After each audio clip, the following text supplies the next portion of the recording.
telling you, Louise, my best friend Janet said. He's a typical man. He'll hear your proposal and think about what he's going to get. I don't like the idea of him being with others, I replied. Janet, I didn't say he would sleep with anyone. Louise, he's 40 and past his prime. Do you really think he'll be entertaining 20-year-olds every weekend? He'll stay home with the kids and you can live your best life. Do you think that won't backfire? I asked, looking at my friends and coworkers. Louise, James is desperate to get you into bed, Annie replied. By asking for it. You'll just have fun with him without feeling guilty, Marie added. Your husband will be busy with work and kids. Just keep him entertained occasionally and he won't suspect a thing. The more we talked, the better it sounded. I'd been happily married to Mark for 18 years, with 2 kids, a house, and annual vacations. We worked hard and were generally happy. But as I approached 40, I felt something was missing. I wanted a thrill. My husband still loved me and was a romantic, but I felt bored. That's when Janet suggested new possibilities. My friends at work also talked about modern relationships. I wasn't sure if my husband would agree, but my friends kept convincing me. That night, I decided to talk to him. I'll talk to him tomorrow night after dinner, I told them. It'll be fine, Janet assured me. He'll be grateful, and if you need help, one of us can keep him entertained. I didn't like the idea of my friends with my husband, but if it meant I could have my own lovers, I'd accept it. The idea of boyfriends sounded appealing. I'd only had 3 boyfriends before Mark, and none lasted long. I never had a one-night stand. But young men at work reminded me I was still desirable. This boosted my confidence. Coming home, my husband suspected nothing. When he hugged me, he had no idea what was coming.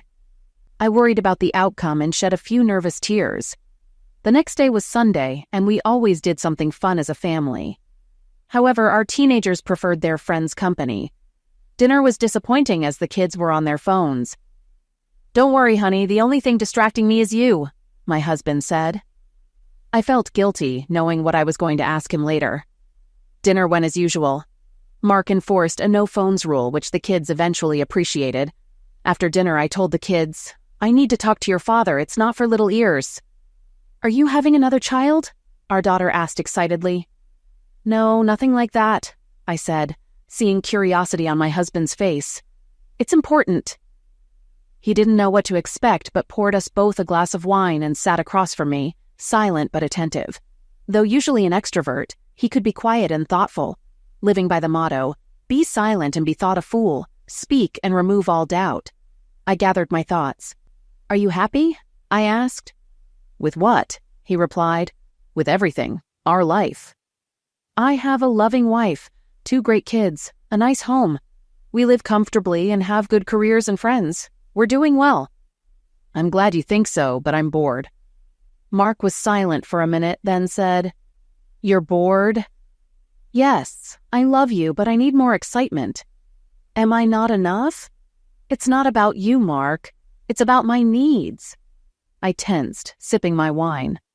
I've been talking to friends and researching. Traditional relationships are evolving.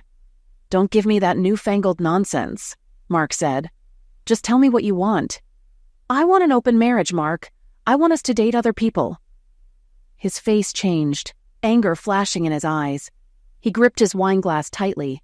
Can you repeat that? I want an open marriage so we can date other people. Think about it. You could be with younger women. He was silent, clearly upset. No way, he growled. We made vows to renounce all others. I take that seriously, have you? Mark, I still take our vows seriously, but things can change. We can still love and honor each other, but I need this. Those words hurt him. His jaw clenched, rage in his eyes, but he held back. He stood up and walked to the back door. Where are you going? I asked. To think, he replied. My wife just told me she wants to be with other people. I don't want to be around her right now. His voice broke as he left, calling me a strumpet. I didn't see him for the rest of the night. The next morning, his side of the bed was untouched. I showered and went to work, finding our kids at breakfast, but no sign of Mark. Where's your dad? I asked. He left early for work, our daughter replied. Said he might be back late, our son added. For the first time in our marriage, He left without kissing me goodbye. It felt unpleasant. At work, I texted him that I loved him, avoiding mentioning last night's discussion. I tried calling him at lunch, but it went to voicemail, so I left a sweet message about loving him and growing old together. That evening, his car wasn't home when I arrived. I feared he might be at a bar drowning his sorrows, but he came home a bit later. No kiss, just a brief greeting before disappearing outside. Our kids didn't seem to notice. At dinner, he chatted with them as usual but barely spoke to me. After dinner, he asked the kids to go to their rooms, saying he needed to talk to me. This time, there was no wine. He sat across from me, clearly upset. "I know you won't let this go, Louise," he said. "Your friends are filling your head with nonsense. I researched open relationships today. I know if I say no, you'll end up cheating on me. Either way, I'll lose." He raised his hands in surrender. "Okay, you win. But we need rules. No men in our house." "I wouldn't do that," I assured him. "Our bed stays sacred. Lovers should use protection until tested for STDs. I don't want to date or see your lovers. If you've been with someone, we'll have less fun together. From now on, I'm not responsible for your romantic, emotional, or physical needs. Do you understand?" Distracted by thoughts of potential lovers, I didn't fully grasp what he meant. I figured I'd date for a year or two, then return to our normal life. He stood up, his anger gone but replaced with contempt. I saw pain in his eyes, and I knew it was my fault. But I remembered my friend's advice to be selfish for once. He would eventually get over it. He didn't come to bed that night. Alone, I downloaded dating apps, created a profile, and waited for messages. Then I called Janet. "So, how did it go?" she asked excitedly. "He agreed, but he's not happy. His ego is wounded, but he'll deal with it. Young men today are great. Or maybe I'm just lucky. I know James at work is eager to be with me." For the rest of the week, things were cold at home. The kids likely noticed my husband barely speaking to me, but they didn't mention it. He returned to our bed, but showed no affection, only saying goodnight without hugging or kissing me. Friday morning, I told him I was going out with the girls that night. He hummed faintly, gave me a look I was starting to recognize, then picked up his bag and left without another word. I had packed a bag in case of a major fight. I kissed the kids goodbye and told them I might be home late. At work, my coworkers were thrilled about my plans. I showed them my change of clothes, and the excitement increased. I sent a picture to Janet, who assured me something would happen that night. I spent the afternoon telling 3 young men that I now had permission to play away from home. "Are you serious?" James asked when I invited him for drinks. "Did your husband agree?" "Don't mention him. Just know that I'll be at the nearest bar with my girlfriends. If you show up, you might need to keep me company." "What bar?" he asked confidently. I told him, and he smiled, saying he would meet me there. After lunch, a coworker whispered, "Are you really going to entertain James so soon?" "Why not? My husband agreed, so I'm not wasting time." "You're on Tinder." I laughed. "I've had so much interest in a day. Young men love older women. My husband can't compete with that." "And how does he deal with it?" "We don't talk about it. He stays home with the kids." "Does that seem fair?" She smiled. "Who says it's fair? They agreed to it. If they can't find other women, that's their problem." I wasn't sure my husband would even look for another woman. He was monogamous, so his agreement was odd. I tried to focus on work but kept texting Janet. At 5 p.m., I changed, applied more makeup, and met Janet and the girls. We were soon surrounded by young men, and James appeared, excited to see me. We found a booth and talked. When I suggested we go to my booked hotel room, he practically dragged me out to cheers from my friends. We pounced on each other in the hotel room. Later, I showered, dressed, and checked out, ignoring the receptionist's judgmental look. At home, I found the bedroom empty and Mark in the study. Shaking him gently, he woke and met my gaze with cold, emotionless eyes. "Go back to sleep, Louise," he said, rolling over and ignoring me. "Are you coming to bed?" "I'm in bed. I told you the rules, Louise. You think I'm going to share a bed with you after tonight? Fine then," he scoffed. Back in the bedroom, I changed and got into bed, missing his presence beside me. If he wanted to sulk and sleep alone, that was his problem. If this continued, I wouldn't come home. For the first couple of months, I limited my date nights to Fridays and Saturdays, trying to maintain our relationship. But he rarely shared a bed with me now, and the kids were noticing. When I asked Mark about it, he gave me a scathing look and offered to explain to them what I had asked him to do. "You agreed to it," I objected. "Under duress," he growled. "You were going to have fun either way, but I wasn't giving you a divorce. You weren't taking the kids away." "I would never have taken them. Louise, your behavior is injuring them. They know what's happening. I wouldn't touch you now. I don't know what STDs you're carrying." His words took my breath away. I knew he was upset, but his anger and hatred were intense. I considered slapping him, but knew he'd punch back harder. Things grew colder between us. We were a marriage in name only. We hadn't had lovemaking since I asked for an open marriage. Did I miss him? Yes, I missed being in love with my husband and the way he held me. But I wasn't ready to give up my new lifestyle. Almost every weekend, I had a new date from Tinder. Janet and the girls suggested meeting regularly after work, so my outings increased to weeknights and weekends. Sometimes I didn't make it home, staying at Janet's or a friend's house when too drunk to return safely. I started storing clothes at work or Janet's to save time.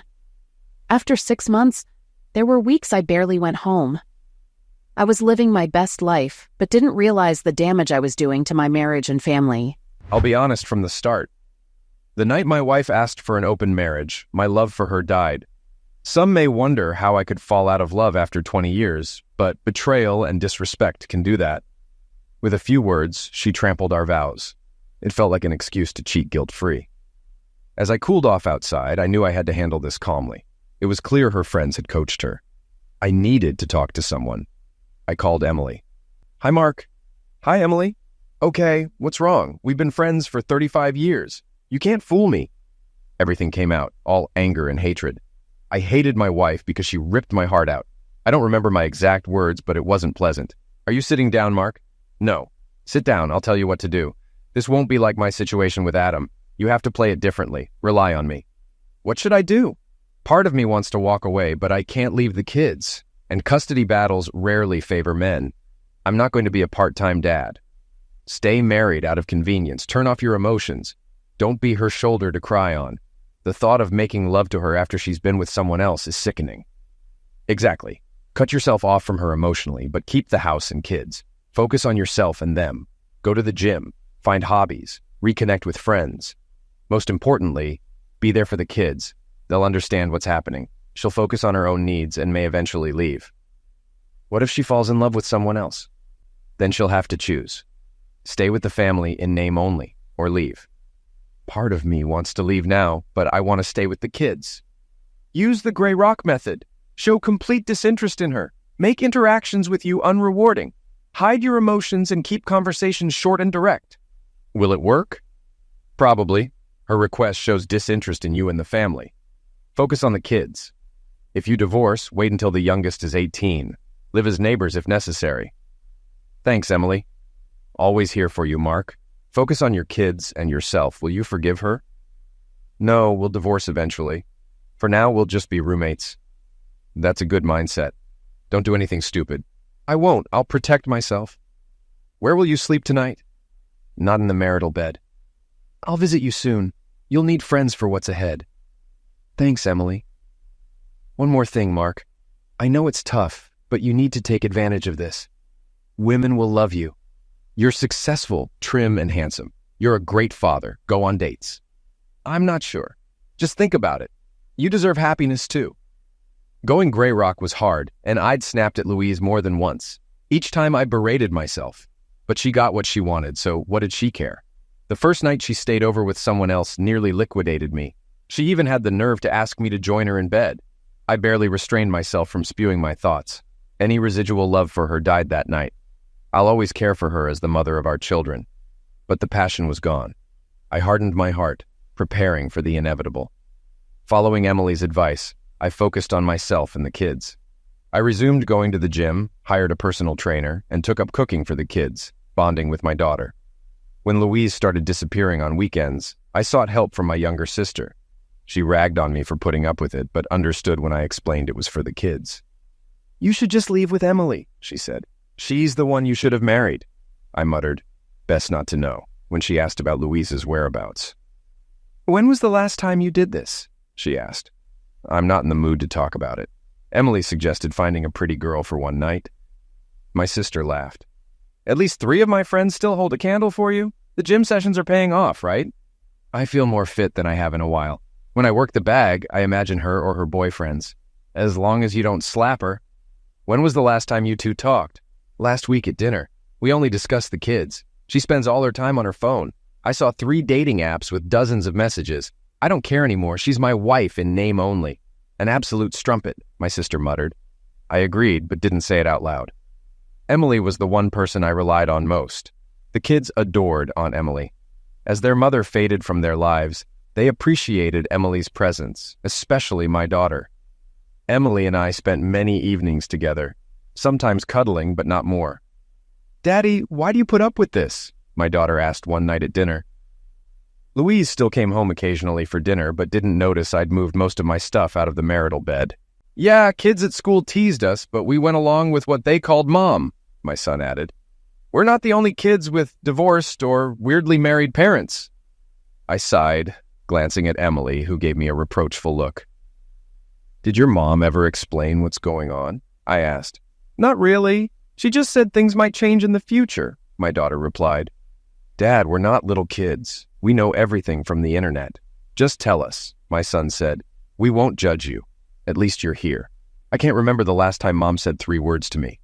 My daughter wiped her cheeks and Emily hugged her immediately. "I won't go into details, kids.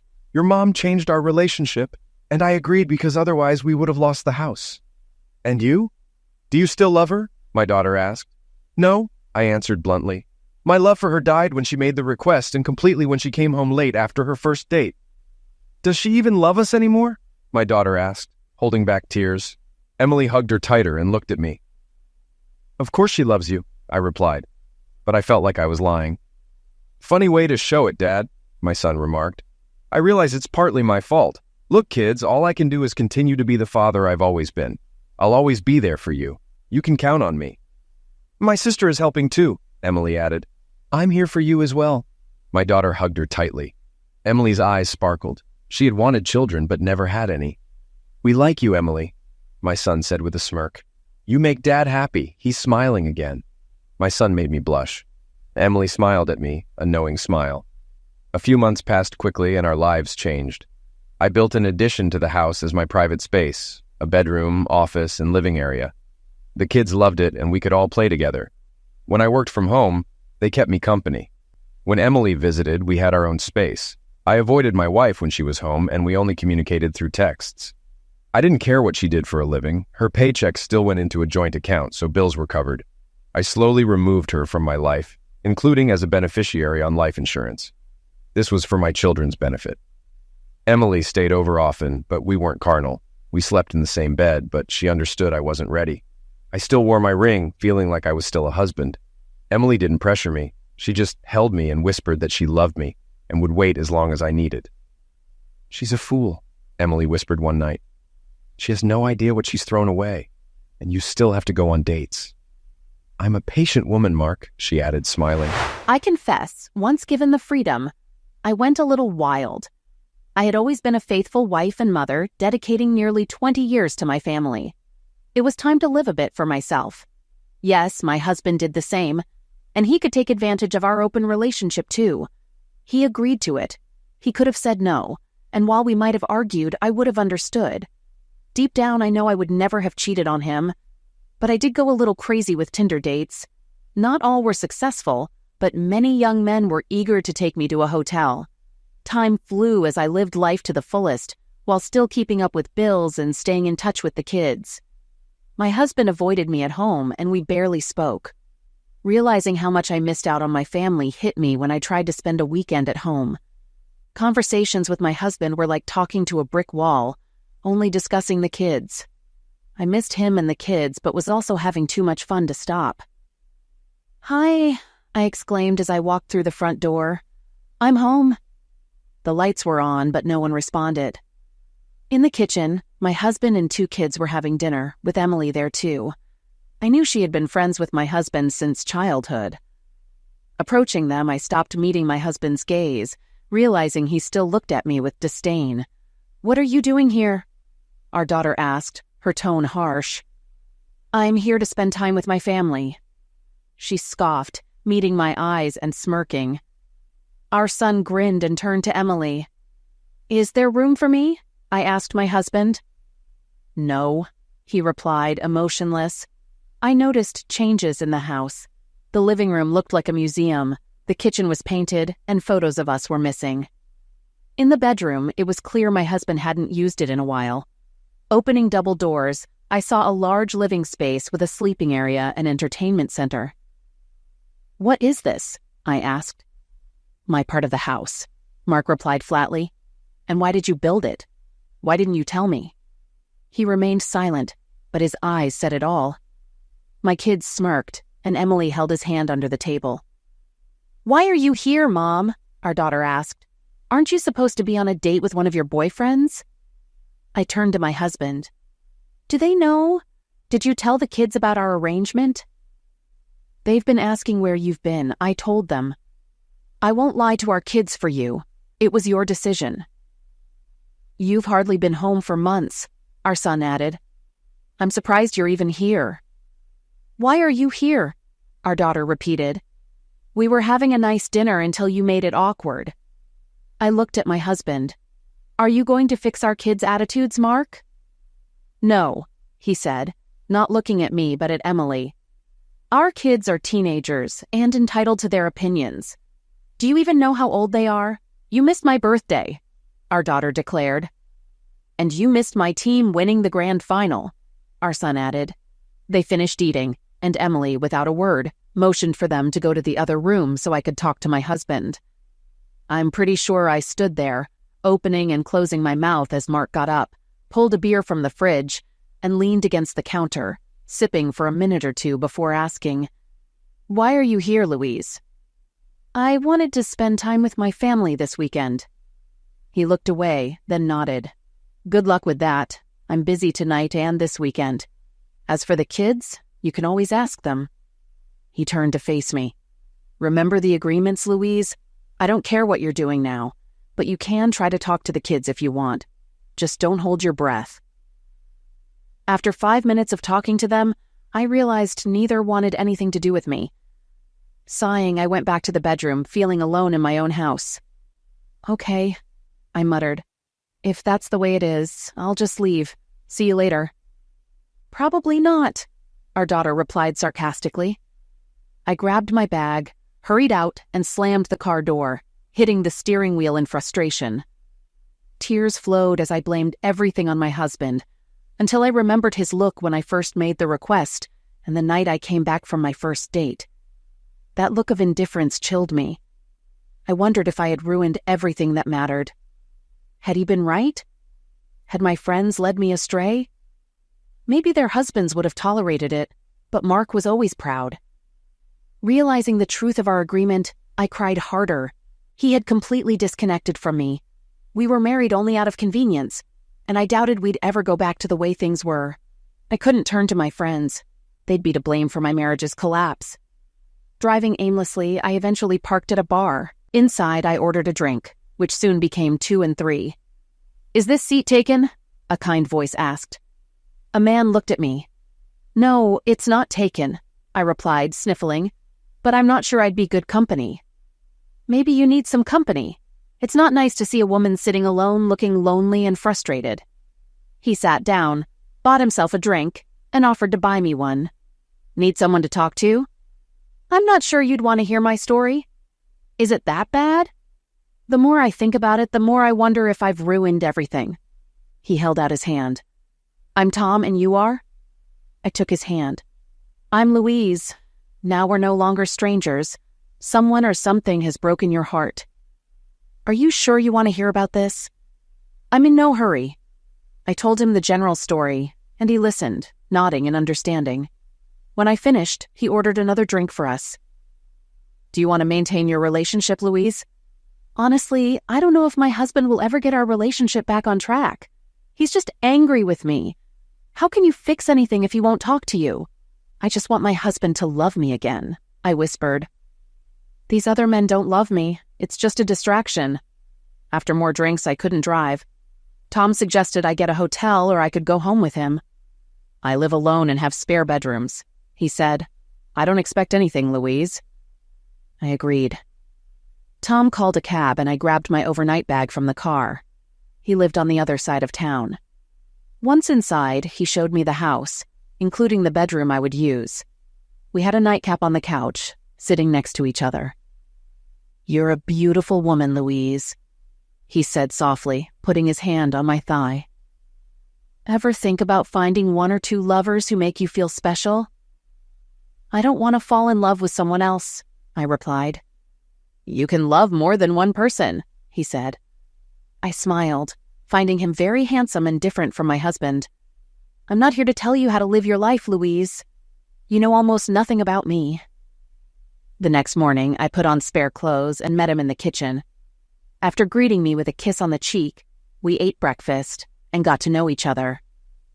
Surprisingly, he was in an open relationship too. I'm always honest with any woman I meet. I don't wear my wedding ring when my wife isn't around because it's annoying, but I always tell the truth before we sleep together. My wife and I only see each other once a month. Do you have children? They're grown and live with my wife most of the time. Do you have many mistresses? In the early days, I slept with any woman interested. Now I prefer real relationships. Sipping his coffee, he asked, What are your plans for the weekend, Louise? I don't have any. Would you like to spend it with me? He took my hand. I saw a beautiful, upset woman last night and wanted to comfort her. I also hoped she'd take an interest in me. I smiled. I'd love to spend the weekend with you, Tom. Tom was well off. His house was luxurious, his car something my husband and I could never afford. After a day together, he took me to a top restaurant. We danced until late, and I kissed him first, making him smile. In the back of the cab, I snuggled against him. At home after midnight, we sipped drinks and talked quietly before ending up in his bedroom. Sunday at breakfast, Tom gave me advice. He explained that his open marriage worked because he and his wife lived apart and agreed on it. I had surprised my husband and forced him to agree. Tom insisted I repair my relationship with my children. He advised me to figure out how to make it work. He also suggested mending things with Mark, who seemed like a good man. He's a wonderful man, almost as wonderful as your wife. I love my wife and plan to retire with her soon. When I'm home, this all ends. What does she think? She misses me but has two lovers when I'm away. When I'm home, all her attention is on me. Things seem to be working out for you two. Not without problems, but we avoid jealousy and resentment. After spending the afternoon together, he drove me back to the bar where my car was parked. With his arm around me, I realized I might have been approaching things wrong. One-night stands were fun, but left an emotional void. Tom, a decent man, gave me solid advice on how to make things work in my own marriage. Keep in touch with your husband. The most important thing is your children. Rebuild that relationship. I'll do my best. When can we see each other again? As soon as you want. I'm not seeing anyone else, but promise you won't be jealous if I meet someone else. I might get another semi-permanent boyfriend. He laughed, and I realized how much I liked the sound. Now you're thinking right, Louise. You've had your fun, and that's fine. But now you realize you need something more serious and lasting. Maybe lovers who truly care about you. I hugged him tightly. I'll call you soon, I said. I'm looking forward to it, Louise. I watched him drive away, then got into my car. Taking a deep breath, I drove home, thinking about what to say to my family. I stopped by my friend's place to pick up my things. Janet seemed ready to argue, but I told her I was done with meaningless fun and needed a real relationship. She wished me luck as I left. When I got home, it was late. I gathered my clothes and headed to the kitchen. I heard noise from my husband's room. I had to hold back sobs, realizing he had separated our lives without finalizing the divorce. Our son Matthew was playing a video game on a new TV, and our daughter Zara was studying nearby. Outside, I saw my husband on the new terrace, hugging a woman who wasn't Emily. Matthew noticed me and gestured to Zara, who pulled out her headphones. I knelt between them, taking their hands, and tears rolled down my cheeks. "Please don't doubt that I love you," I said. "I'm sorry I missed things. I promise to be better." Matthew's lip quivered, and I hugged him tightly. "Why are you gone all the time, Mom?" he asked, breaking my heart. "I'm sorry, baby. I miss you. I'll try to be better." "Are you really with other men?" "Let's not talk about that, Matthew. That's for your father and me to deal with." I kissed his cheeks and ruffled his hair. "I'll try to attend all your games next season." Turning to Zara, I saw she was unconvinced. "You broke Daddy's heart, Mom," she declared. "What a wife." "You're too young to understand." "I'm not too young," she shouted. "I'm 16, almost 17. I know what's going on. What happens in my marriage stays between your father and me, but your behavior affects us." She burst into tears and ran away. I didn't hear Mark until I felt his presence. "Are you staying for dinner, Louise?" he asked coldly. "I'll try to be here more often." "Mark, is this your wife?" a young woman asked. She was stunning and no older than 25. "I'm Cindy." "What about no visitors, Mark?" I asked. "She's here to keep me company. Not that you have the right to tell me what to do. We have a free relationship, remember? I'm just exercising my rights." I felt annoyed and jealous watching Mark and Zara prepare dinner. Cindy sipped wine, smiling at Mark. My daughter had always been close to her father, but they seemed even closer now. Mark graciously seated me at the table, but I was ignored. He continued his conversation with Cindy and Zara. After dinner, Mark walked Cindy to her car. He waved as she drove away and then walked back into the house. "Mark," I said quietly. He stopped and looked at me, without anger or coldness. He wasn't smiling, but he seemed happy. "Can we talk, Mark?" He sighed, looking tired. "About what, Louise?" "About us. I'm still your wife. You're still my husband. I still love you. I never wanted this to happen." I thought he might explode with rage, but he clenched his fists and sat down. "You wanted an open relationship, Louise. I accepted. When was the last time we slept in the same bed? I won't share a bed with my wife after she's dated other men. Remember what I said?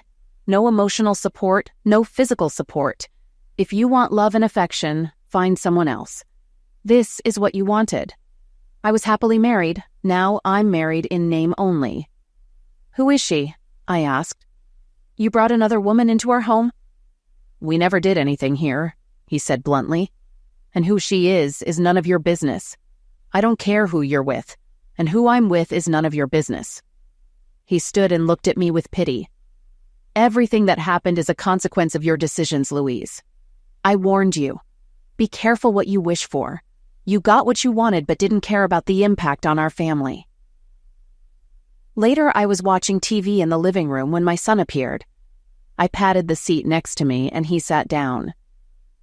"Do you miss your mom?" I asked. "Yeah," he said. Knowing I wouldn't sleep with my husband that night, I turned off the lights and went to Mark's part of the house. One door was closed, the other ajar. He was on the couch with our daughter, who was trembling and crying. I knew I was the cause. If I walked in, things would get ugly. Sighing, I quietly closed the door and headed to my bedroom. It was no longer our bedroom, and I wasn't sure my husband would ever return to it. I took Emily's advice and decided if my wife could have fun, so could I. I quickly found many young women interested in a successful 40-year-old man. Friends and coworkers set me up with women they knew. I didn't want to date anyone too young, but Cindy, 25, was too cute to resist. Charlotte, 28, was a career woman seeking love on her own terms. Melissa, in her early 30s, was a lawyer and an amazing lover. And then there was Jessica, 21, the daughter of a coworker who was very honest about her interest in me. "I'm partial to handsome older men," she said on our first date. "Mark, can I be honest?" "Sure." "Your wife is an idiot. The only surprise is that this arrangement works. I'm jealous sometimes, but I knew it wasn't forever. I wanted someone to make me feel special, and we all know about Emily. I heard she extended her deadline. Yes, I now have a year to have fun. Do you think she's afraid to commit to you?" "Maybe. We've always been in love, but it's been platonic." Then you need to show her how you feel. How can you be so young and wise? All your girlfriends think it's a good idea. We all love Emily and agree you two are perfect for each other. Jessica clung to me. Don't feel guilty. Sometimes a woman needs to show she wants you. The next morning, we had breakfast together. Then I drove her home. After a long kiss, she went inside with a dreamy smile. I knew I'd hear about it at work. Back home, Matthew was yelling into his gaming headset. Zara was at the table, busy with her own things. I kissed her head and cheek. Have you two been okay the last 2 nights?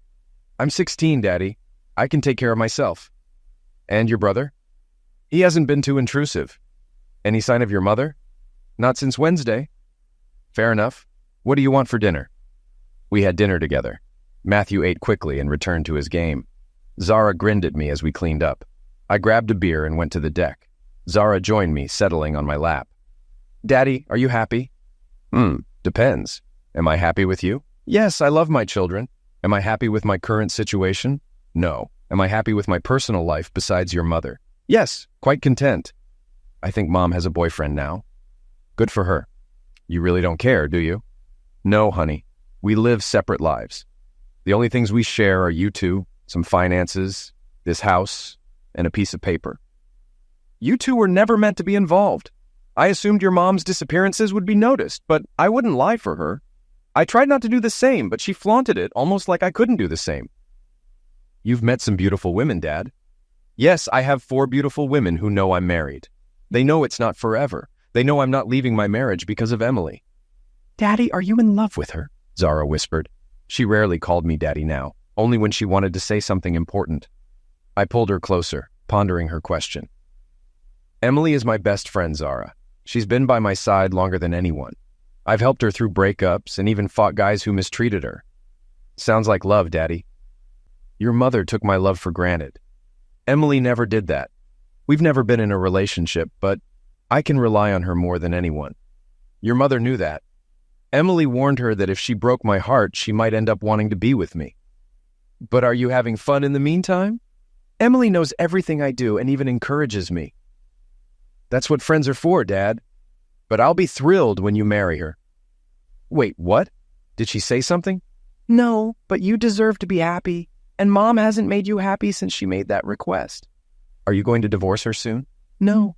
She lives her life, and I live mine. When you and your brother leave home, we'll divorce. Emily arrived Tuesday night, and my daughter seemed to play matchmaker the whole time. My son was oblivious, but I cast reproachful glances at my daughter.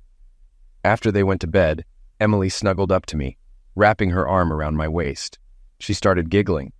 Your daughter wasn't subtle today, Mark, she whispered. No, she's been talking about us getting married. Emily pressed closer. And what do you think of that idea? We need to get a divorce first. Do you love me, Mark? The only people I love more are my children and Louise. I don't love her anymore, Emily. So apart from your children, you love me the most?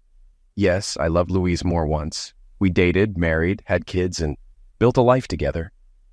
But now, I think about you a lot. I'm grateful to Louise for giving me 2 wonderful children. That night, Emily stayed with me. Nothing physical happened. We weren't ready. My daughter was thrilled to have Emily with us at breakfast. My son wasn't bothered and told me about his mother's apology and promised to be more present. She had been showing up more often. He also mentioned his mother's standing dinner invitation, which his sister never accepted. Walking Emily to her car, she said, I'd like to stay the night again. It's fine because we don't have lovemaking. That's one of the rules, right? Yes, and I'm sticking to it too. Louise came home on Wednesday, hoping for a family dinner, but I had a date with Cindy. She begged me to stay. As I walked to the door, I gave her a neutral look. Please stay, Mark. It's not my fault, Louise. But we can. I have plans. Our children knew I wouldn't be here tonight. I'll see them tomorrow. Can't you stay? Please, for me? I glared at her, then walked out the door. Cindy was waiting for me at the pub. Louise didn't need to know about it. It was none of her business. He hates me, I muttered, snuggling up to Tom. I slept at home alone, but enjoyed these moments with Tom, usually 3 times a week. I hadn't found a second steady lover yet and wasn't sleeping around as much. I think it's over, Tom. Do you know what he's doing? I chuckled. My daughter loves telling me about all the women he dates. She hopes he divorces me and marries Emily, his best friend. And these other women? They visit the house. Mark cooks for them. He used to cook for me. And your daughter? She's not happy with you. She takes pleasure in our marriage collapsing. She blames me for everything. Daddy's little girl. I took a moment to control my emotions. I broke his heart, Tom. He shut me out, but our daughter knows what he's thinking. What are you going to do? I think my daughter is right. I don't know how to save our marriage because Mark won't talk to me. We only discuss the kids or finances. I text him about how much I miss him, but he never responds. I don't call because I know he won't answer. Tom made me feel better by making love to me. If I couldn't get my husband back, Tom was someone I enjoyed spending time with. Another man, Daniel, was interested, but unsure about dating a married woman. Despite my assurances that my marriage was failing, I loved spending time with Tom. He took me on dates, we spent weekends together, and had deep conversations. We tried not to talk about our other partners, but sometimes they came up. A few months later, we were lying in bed. I have a question, Tom said. Anything, Tom. How would you feel about going on trips with me? I travel a lot for business in the States and Europe. I won't be so lonely with a beautiful woman by my side. What about your wife? She's too busy to join me. I want you to come, Louise. Really? I love spending time with you and want you to keep me company while I'm gone. How long would I be gone? A couple of weeks to a month, depending on my deals. I'll need to tell the kids. Of course. I know your daughter is 17 and your son is 15. How was her birthday? Awkward. Both families are aware of the situation. I thought she didn't want me there, but I think Mark insisted on my presence. Maybe there's still some love left. He knows my relationship with our daughter is broken, but our son still loves me. I hear from him almost every day and try to call him every night. When do you need to know? As soon as possible. I'm leaving for the States on Thursday. On Monday, I came home to no guests. Mark was preparing dinner with Zara, and they both looked at me when I entered. Are you here for dinner? Mark asked. Yes, do you mind? It's still your house, Louise. I almost cried. It was the nicest thing he'd said since I made the request. Matthew noticed me, came over and hugged me. He was still growing taller and would soon be as tall as his father. For the first time in months, the four of us sat down to dinner. We didn't talk much, but I couldn't stop smiling at my husband. I still hoped to save our marriage. After dinner, Mark served dessert, ice cream with chocolate sauce. Everyone relaxed, but I knew my words would ruin the mood. Mark, I know you don't want to hear about my business, but Tom asked me to go on a business trip. I won't be around for a couple of weeks to a month. If it affects our children, I'll listen, Louise. Tom wants me to accompany him on trips. His wife doesn't want to go, so he asked me. It means I won't be here as often. It's okay, Mom, Matthew said. Where will you go? To the United States and Europe. Zara said nothing, her expression impassive. I looked at Mark, who was looking at me with an unreadable expression, until he asked a question I wasn't expecting. Do you love him? I love you, Mark, I answered quietly. I'm still your wife, and you're still my husband. I didn't ask that, Louise. I asked, do you love him? I don't know. I enjoy his company. I looked away, then back at him. And do you love everyone you're with? He smirked and started clearing the table. Zara got up to help him, and I knew the conversation was over. I retired to the living room, feeling somewhat relieved when Matthew joined me. Later that evening, I was already in bed when the door opened. A warm body hugged me. It took a few seconds to realize it was my son. I'm sorry, Mom, he whispered, turning away. I hugged him tightly and burst into tears. He stroked my back and whispered that he loved me, which made me feel better. Thank you, baby, I whispered. I spent the next 2 nights at home before heading out with Tom. On our first trip together, Mark and Zara were polite but mostly ignored me. Matthew was affectionate, sensing my loneliness. I tried to explain things to him. Dad always said we should keep in touch with you, he told me, making me smile. I arranged to work remotely while away. So Thursday morning, I packed for Tom to pick me up.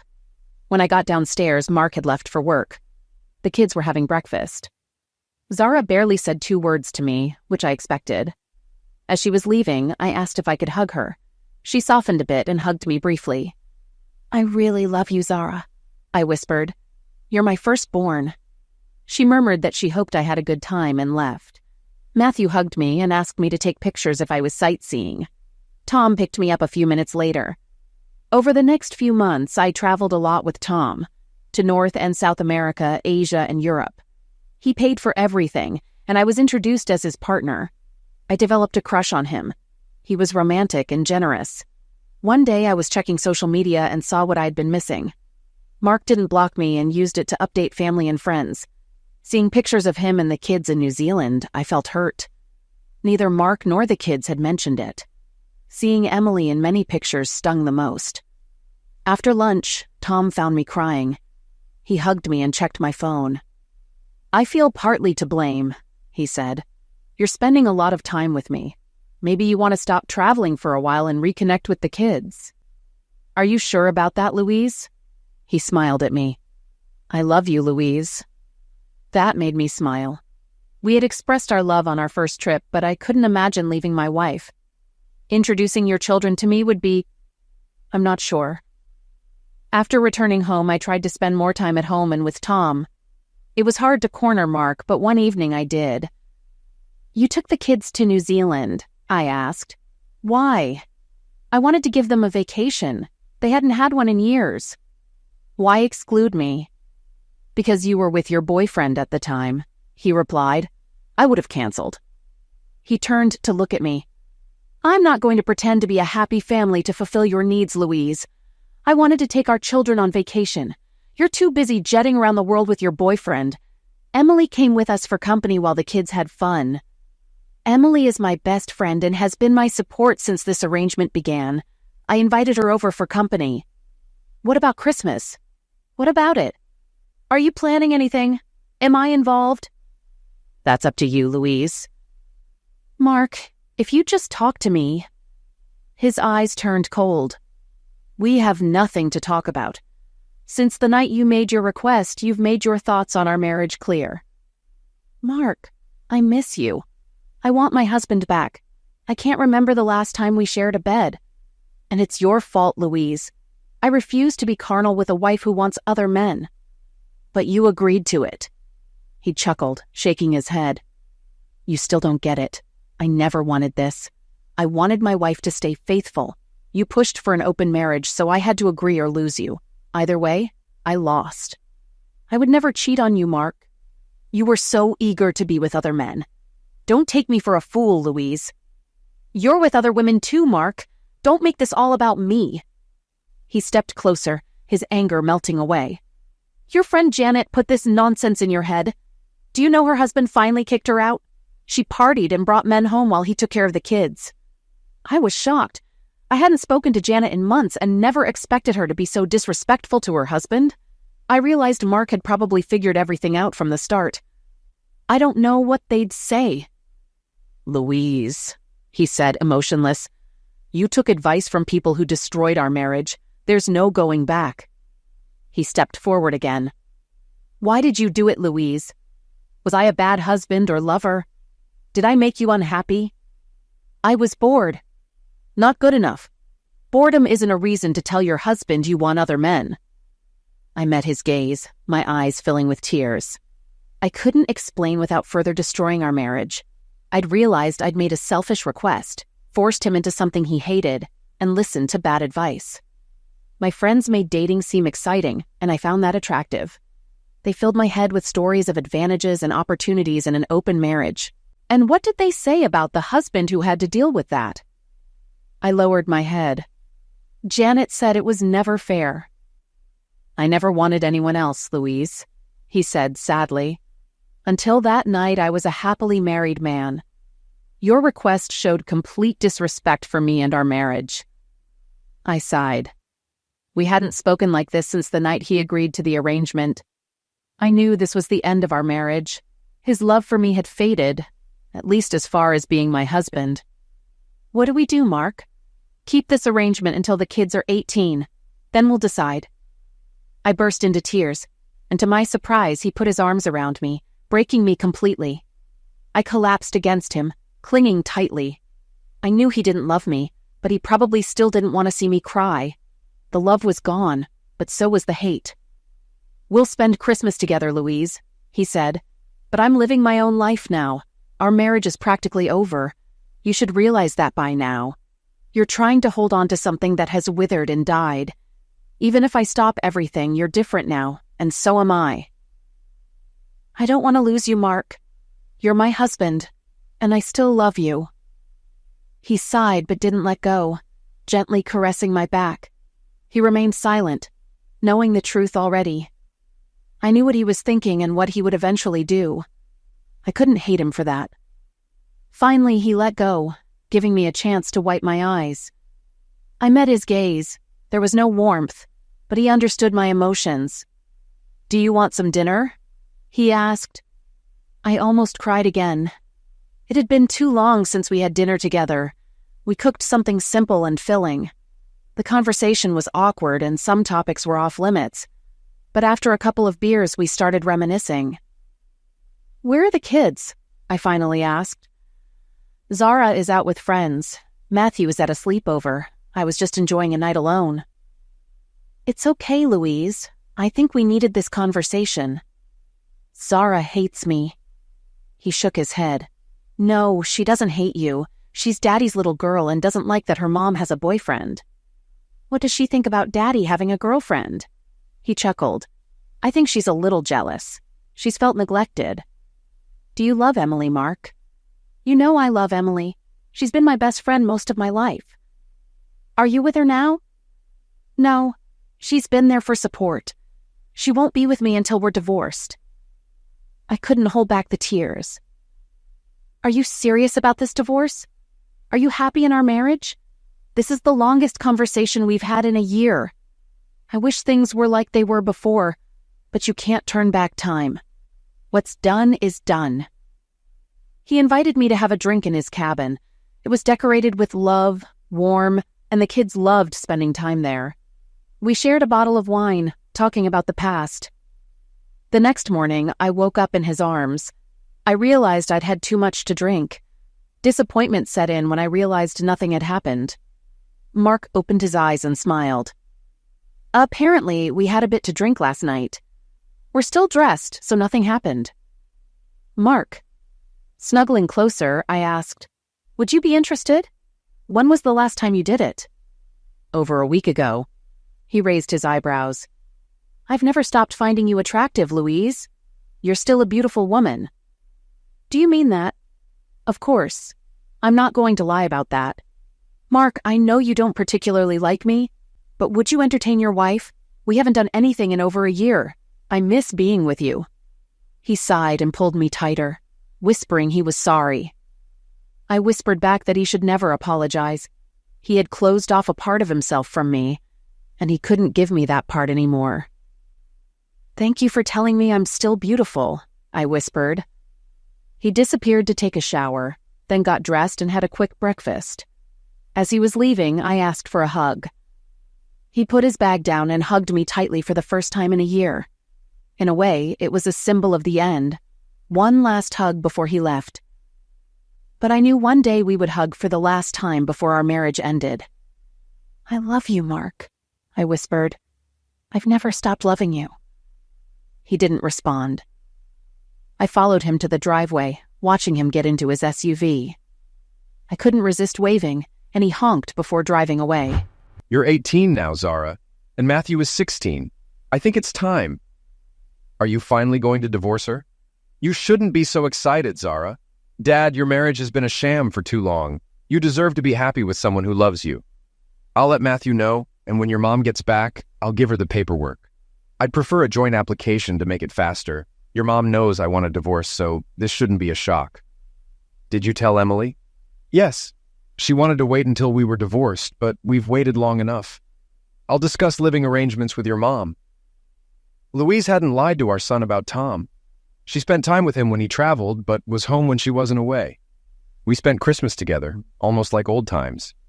My side of the family was friendly, and her side seemed somewhat supportive. Talking longer than we had in over a year helped thaw our feelings. We became friends again, but the love and closeness were gone. We could be around each other and talk easily. I knew she still loved me, and I hoped I might rediscover my love for her. But my feelings weren't the same. I couldn't love her like I used to. When she came home a few nights later, I gave her a couple of days to settle in. I wasn't going to be cruel and file for divorce immediately. The hatred I felt in the first few months had long gone. Finding my own girlfriends helped me understand her, up to a point. Emily helped me stay calm. One evening, we had dinner as a family, and Zara was affectionate with her mother. I felt it was because she knew what was coming. Matthew always loved his mother, though he knew what was happening. He was upset, but understood it was necessary. Alone with Louise, I asked her to wait at the table while I got the papers and placed them in front of her. She immediately cried, realizing what they were without looking. "I can't apologize for this, Louise. The only thing that could have been different was doing it 12 months later. But I stayed to be near the kids.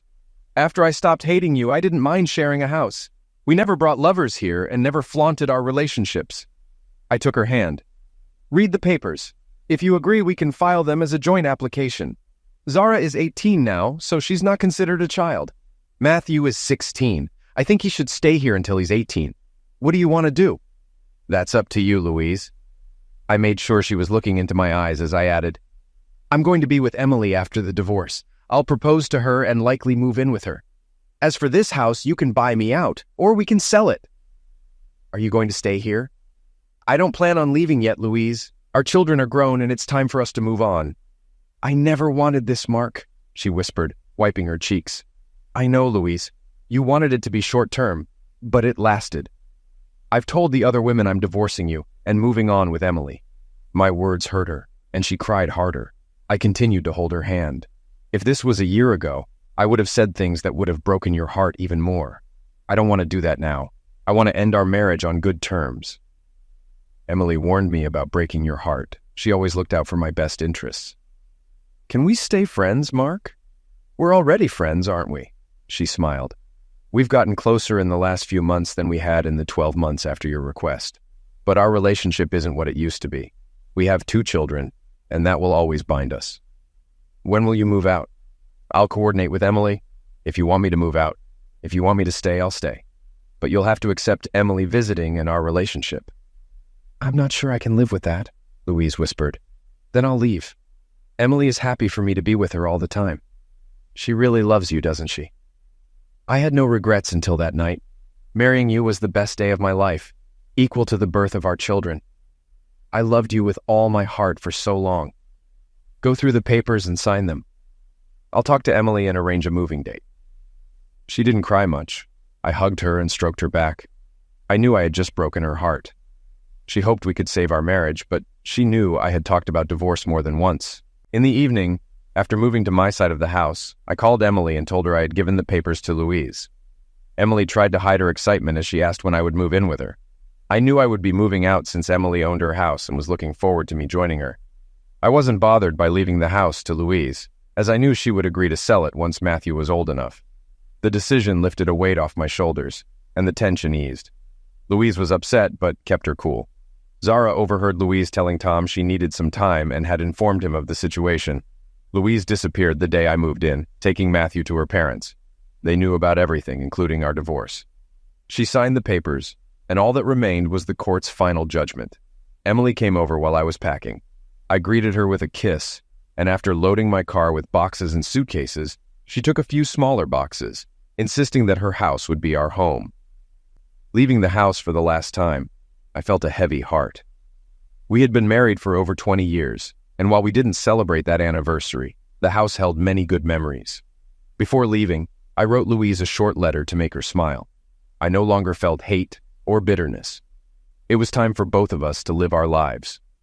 When we arrived at my new home, we dropped off our things and placed most of my clothes in our bedroom. "I've had several tests, Mark," she whispered. "I'm still capable of having children." I smiled. "We can definitely discuss it." "I love you, Mark. Over the past few months, I've fallen in love with you. You've been my best friend for most of my life. Believe me, I feel the same way now. When was the last time you were with someone?" "A couple of months ago. I got tested after my last time with Cindy. I'm fine. When was your last time? She blushed. I was waiting for you to start the divorce. I knew I couldn't wait until it was official. She made dinner that night, and we sat at a candlelit table, sharing wine and easy conversation. After dinner, we loaded the dishwasher, and she led me to her bedroom. Emily was different from Louise, shorter and slimmer. 2 months later, a month after our divorce was finalized, I proposed to Emily after a lovely dinner at the harbor. She rushed to me when I put the ring on her finger. At home, she thanked me for making her so happy. I told the kids about the engagement. Zara was thrilled as she adored Emily. Matthew was happy, but had hoped his parents would reconcile. I didn't tell Louise. During the divorce proceedings, we kept our distance, settling everything without seeing each other. Emily didn't want a lavish wedding, just an engagement ring, a white dress, and vows to make us husband and wife. Our second wedding was small, with only close family and friends.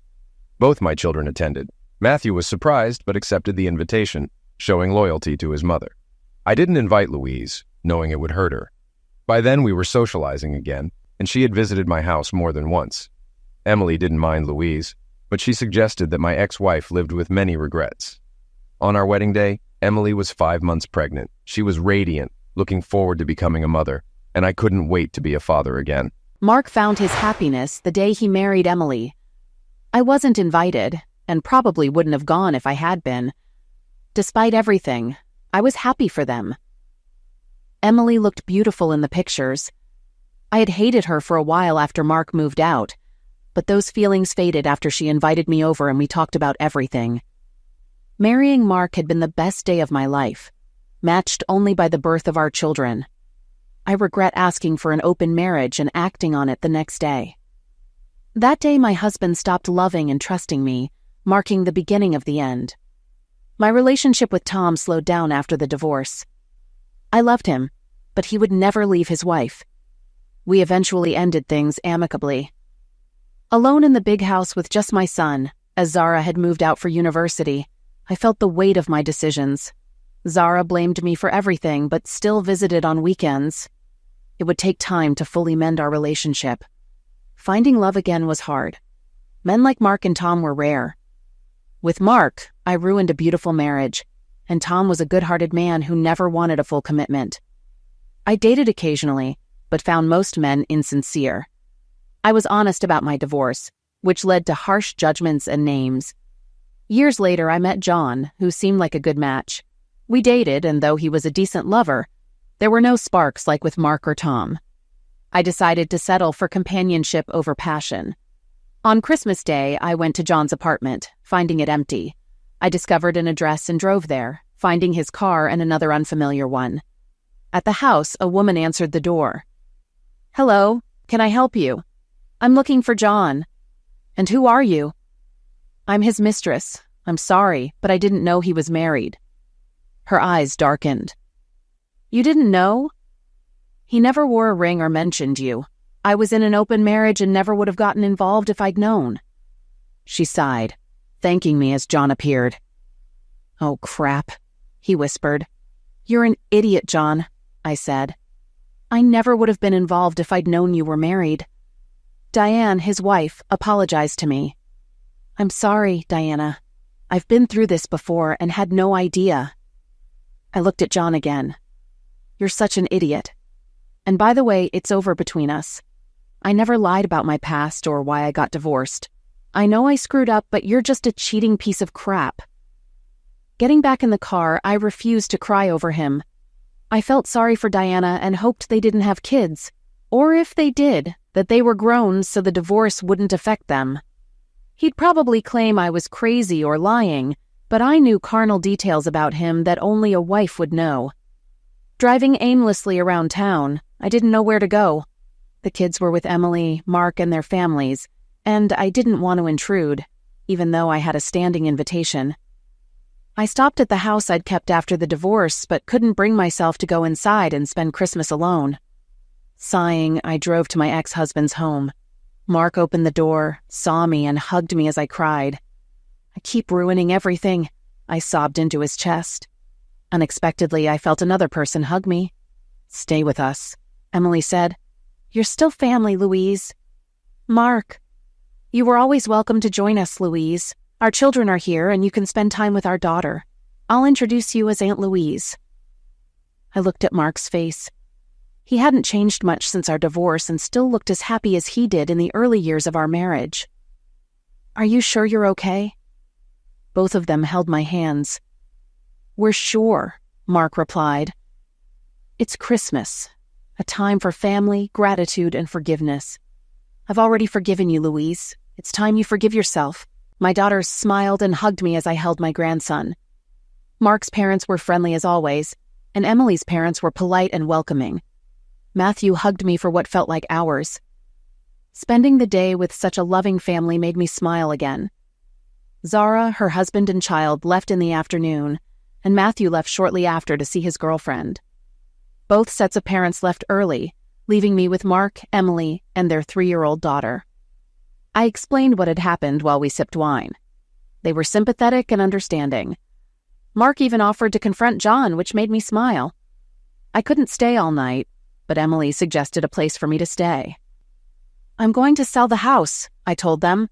"It's too big for me now. I'll find an apartment or something." "Please stay tonight, Louise," Mark added. "We managed to live together for almost 2 years when things were tough. Now that we're friends, you don't have to leave." "Are you sure?" I noticed them glance at each other and smile. "Pack your things, Louise. You'll always be welcome here," Emily replied. After a long shower, I watched from the doorway as Mark read a story to their daughter, holding back tears, remembering how he had done the same for our daughter long ago. Heading to the guest room that Emily had prepared, Mark gave me a hug before Emily did the same. "I hope we can be good friends in the future," she said quietly. "It means I get to see him more often." "Do you still love him?" I nodded, barely holding back tears. "I'm so sorry, Louise. I hope you understand." "I'm sorry too." I heard their bedroom door close and shut my own door. Lying in bed, I hated being alone, but it was better than any other option but being with Mark. I pondered my life and future. Maybe I should focus on my career and grandchildren and give up dating.